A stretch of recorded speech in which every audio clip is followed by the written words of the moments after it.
Good afternoon, everybody, and welcome to today's Business Spotlight. I think you're really going to enjoy this conversation today with somebody who's really winning in a difficult time in the industry that we're in.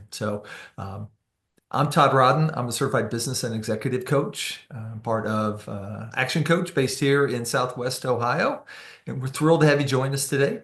If you're new to the Spotlight series, I encourage you to hit subscribe so you can receive future messages like you're going to hear today from Myles Greely.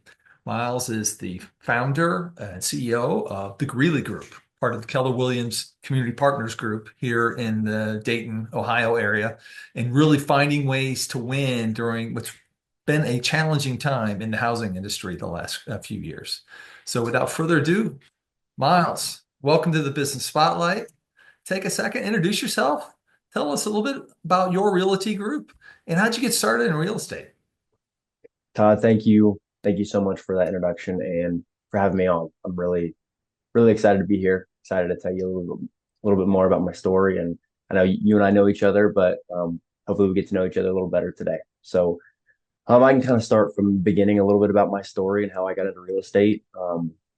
I I grew up in a family with four other siblings, and I was one of the middle children. And my grandpa was something of a financial guru in our mind.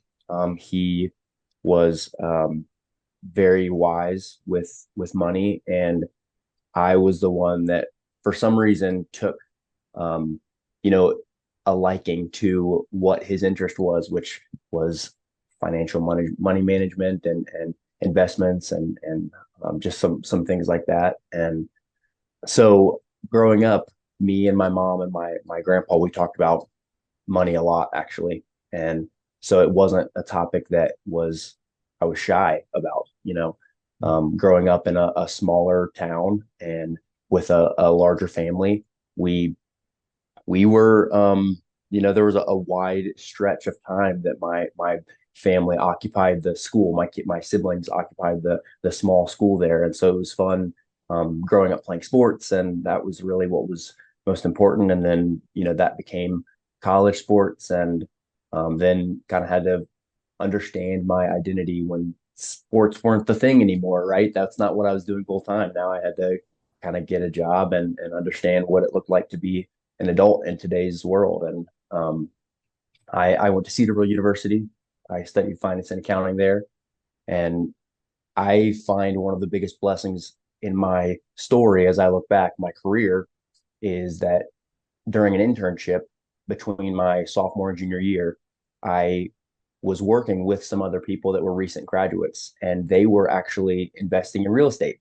So they were doing some flips. They were recently out of college. And so one of them was doing a flip that he was living in, right? And fixing it up and with plans to sell it down the road, maybe a year or two after he kind of finished fixing it up. And that was so intriguing to me. It seemed like it was somewhat in line with the way I was raised when it came to kind of financial money management, investment, and also a place to live and something as like interesting as housing and real estate. Just it all kind of came together. And so that was kind of the entry point into real estate, because that wasn't an investment class that was talked about all that much Yeah. growing up, was real estate as an investment. It was more stocks and bonds and just some other investment vehicles. So yeah, study finance and accounting in college.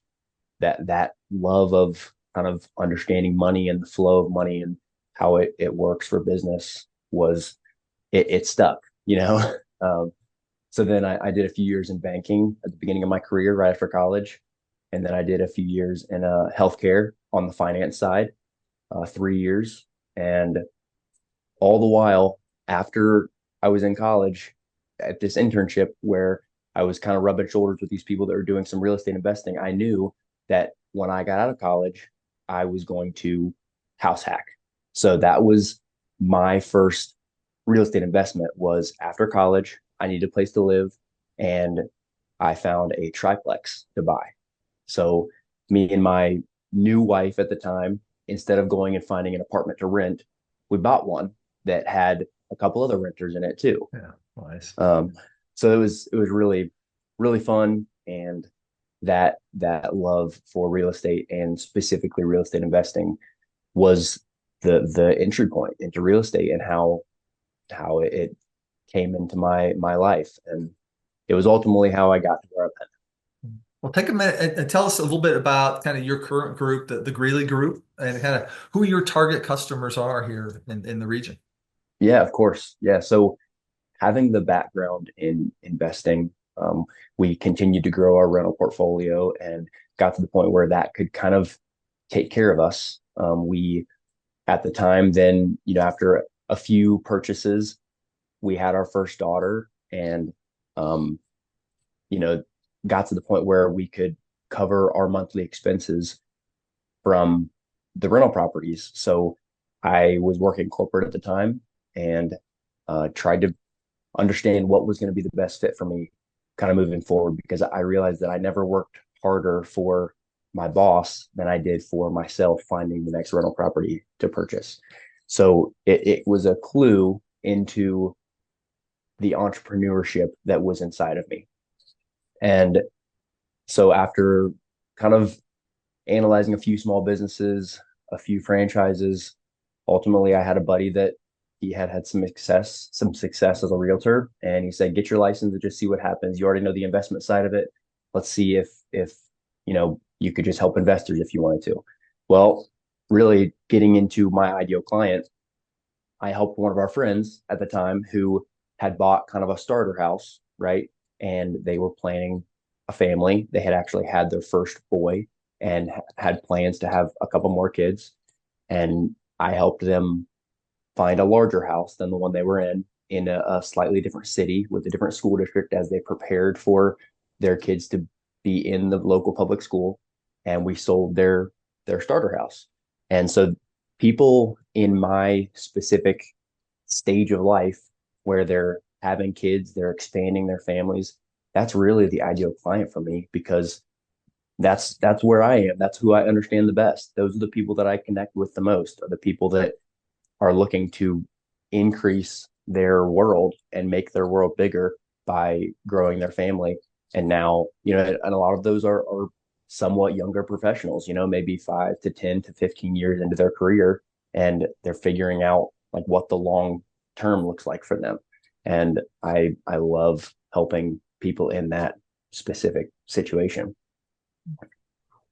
What you wish more people knew about what you do and what your team does? Yeah, I mean, man, so realtors have been kind of in the spotlight a little bit in the last year. There was a settlement. If you kind of follow the news at all, you've seen that realtors kind of were in the headline about maybe some utilizing of their position to help themselves more than their clients.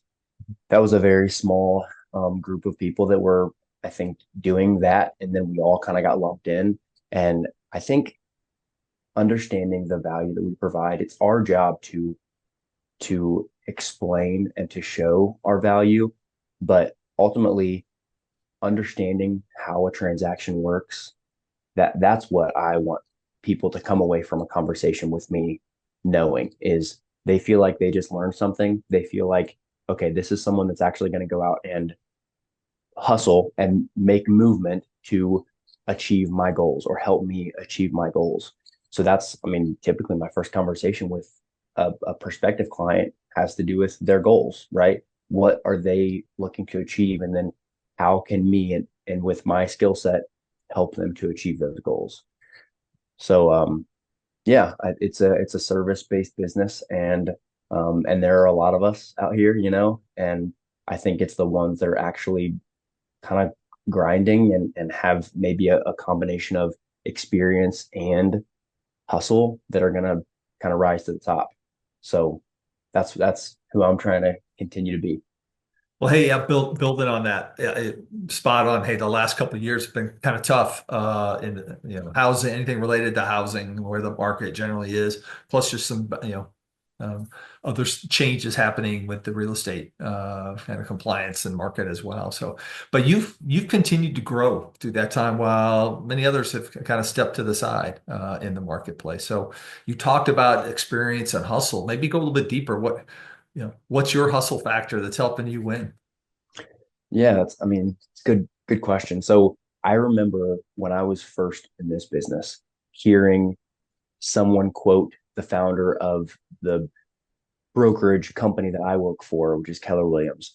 Gary Keller said that in the ups and downs of the market is going to move. Who will always be there is your sphere of influence.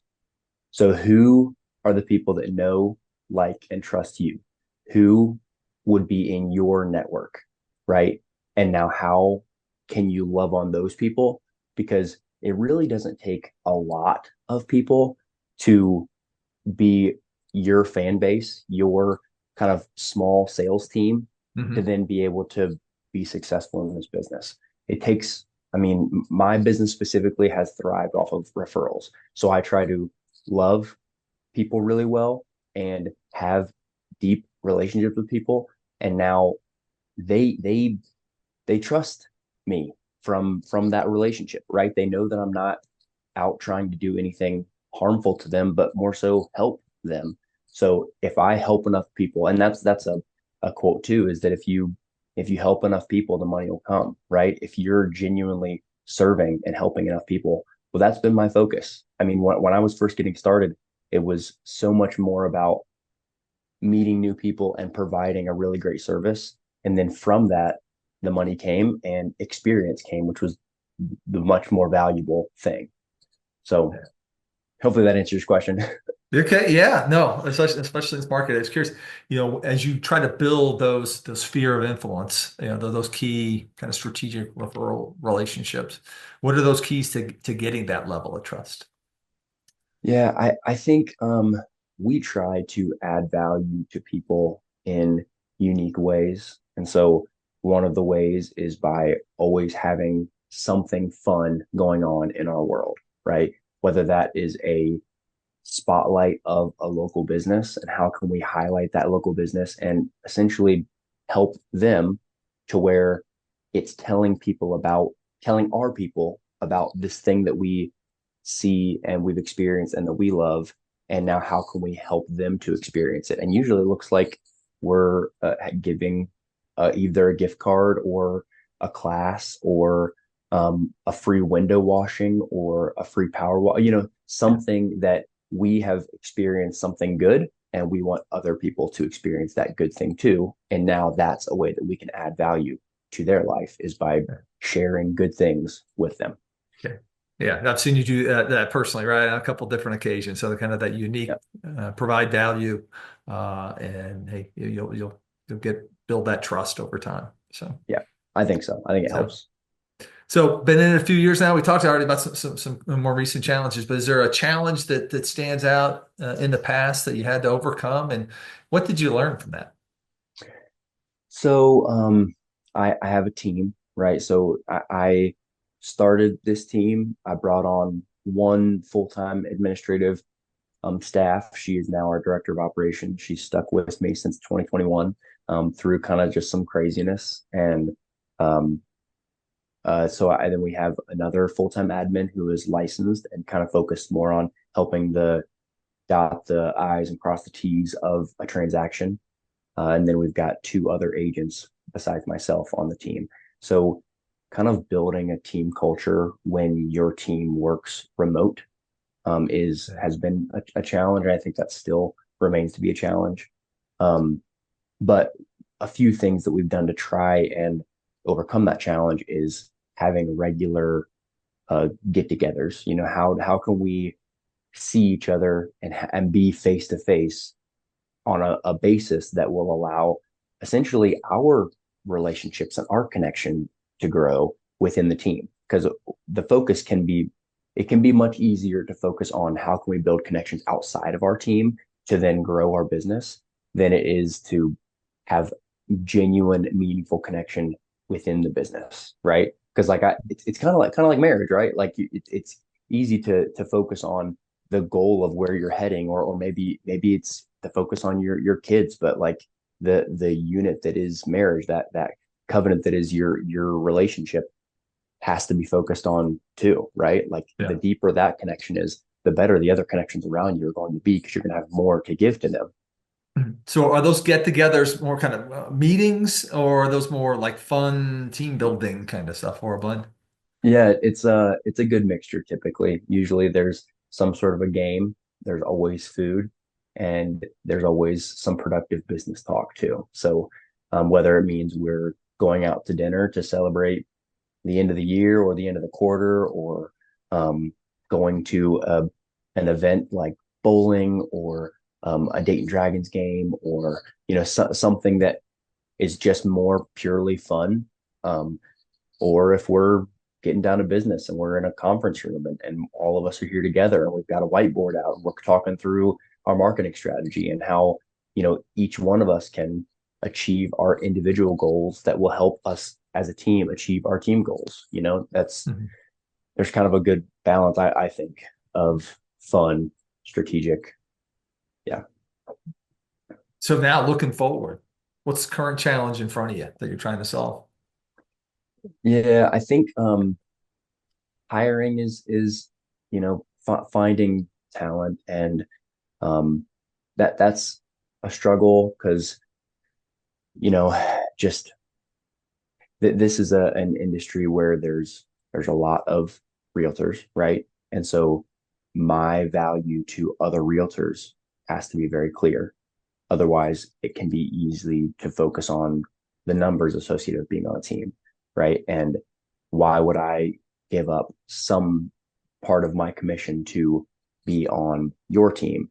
Mhm. And it comes down to the value that we provide in terms of support and lead generation and marketing, and that there's several things, but I think me understanding how to better package that and present it is probably an ongoing challenge a little bit.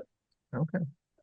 So how have you grown? Because you again you've built a team now. You've had it for 4 or 5 years. So how are you evolving and changing as a leader then?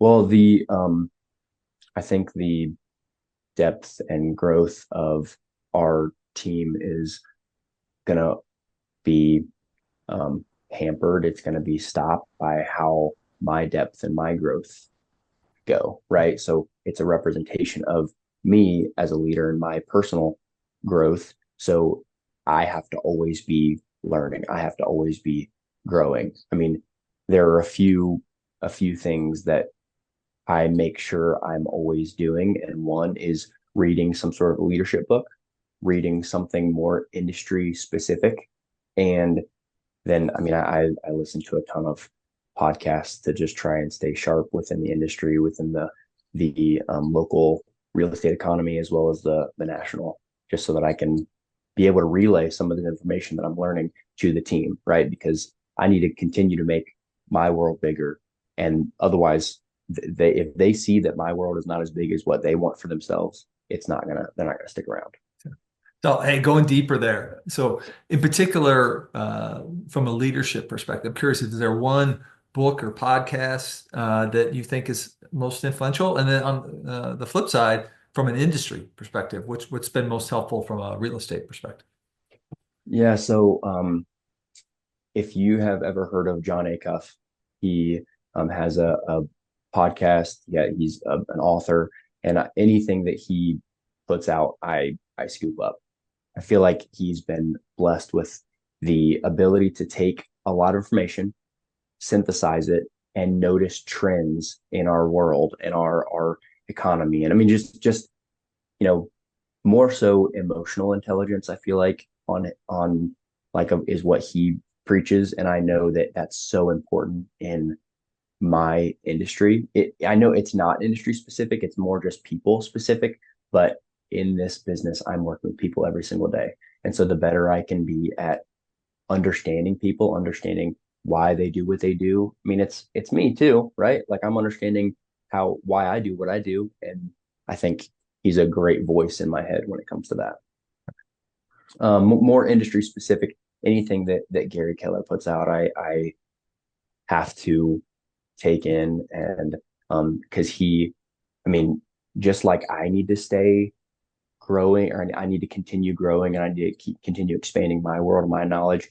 He's like the the best example that I have of the company has grown so much because he has continued to grow and evolve kind of Mhm. in the industry that continues to change and keep us on our toes.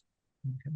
All right. Hey, thank you. Great examples. All right. And obviously, yeah, Barry Keller, renowned Yes. in the industry. So, um, Yep. so what's your dream for the business? You think 5+ years down the road, where you want the business to be? Yeah, I think in 5 years, I want to have 10 agents on the team. That's a part of our 5 year vision. And I want to have a dedicated marketer. I want to have that marketing person would be focused because I don't have that right now. You're looking at the marketing person, um, a combination of me and a couple of the administrative staff kind of help keep the marketing driving forward. But yeah, I it looks like a more complete service package for our clients. And right now we're offering those services. We just don't have someone dedicated. We don't have an expert in the position. It's more so, you know, a, a few people are experts in a few different areas, right? But I want people to be able to focus on what they're good at and what their kind of unique ability is in this industry. And I think with some talent that I've run across in the industry over the years, I think we could have a dedicated person that just focuses on the marketing side of the business because it's so important. Mhm. Yeah, yeah, especially with a team of 10 agents, right? You're going Yep. to need to have a marketing engine to feed Yep. that, right? So, no, Absolutely. spot on. So, a few years in now, Miles, already seems like some great lessons learned, very inquisitive, thirst for learning. Curious, what would be the keys to success you'd share with other entrepreneurs or maybe a little bit earlier in their journey? Yeah. I think get to know yourself really well, understand kind of what it is that gives you uniqueness and that how you can add value to kind of if it's this industry or if it's a different industry.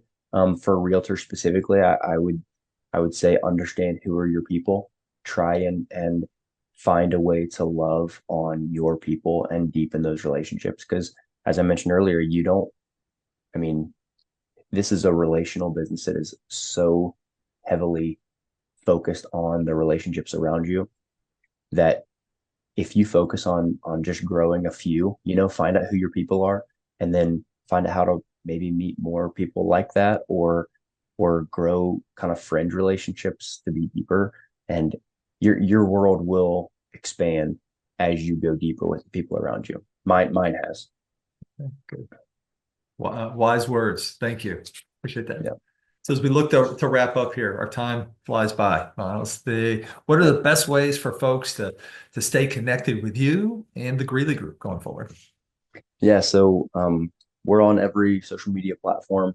We hit Facebook and Instagram really hard because they are popular amongst our clients, our people. And that's a really good way to stay in touch with us, where we're doing business, what we're doing, what our giveaways are, right? What our upcoming events might look like, and how you can kind of stay connected and be a part of those. So that's what I would say. Okay. All right. And folks, we'll check out those in the show notes here as well for you to reach out, connect with Miles and the team.